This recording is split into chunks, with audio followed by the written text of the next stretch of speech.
माझे हस्बंड सुभाष पाटील.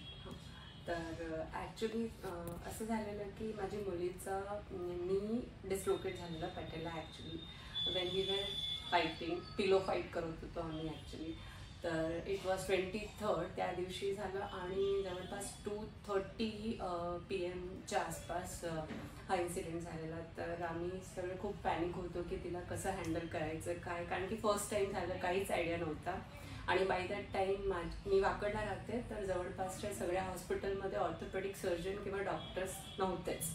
तर मी फायनली माझ्या पिडियाट्रिशियनला फोन केला आणि त्यांनी मला राजे निर्वाणे डॉक्टरचा रेफरन्स दिला.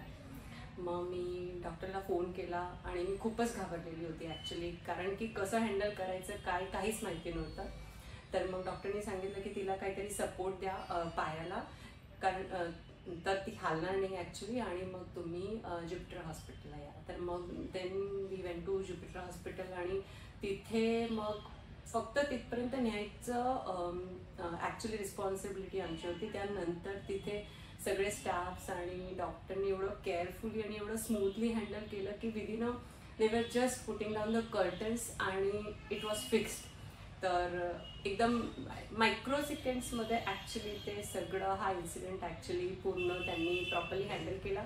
आणि जेव्हा आम्ही निघालो तर my daughter was literally walking with the belt.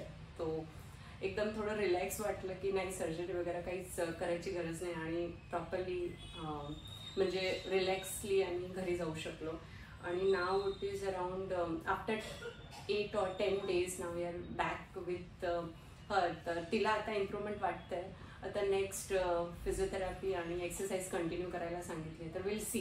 पण एक जे कॉन्फिडन्स बूस्टअप केला डॉक्टरनी की हे फ्युचरमध्ये जर का तुमची स्ट्रेंथ आणि एक्सरसाइज प्रॉपर असेल तर नॉर्मली होत नाही, तर ते कॉन्फिडन्स खूप महत्त्वाचा असतो. आणि ओव्हरऑल एक्सपिरियन्स आमचा खूपच छान होता ॲक्च्युली.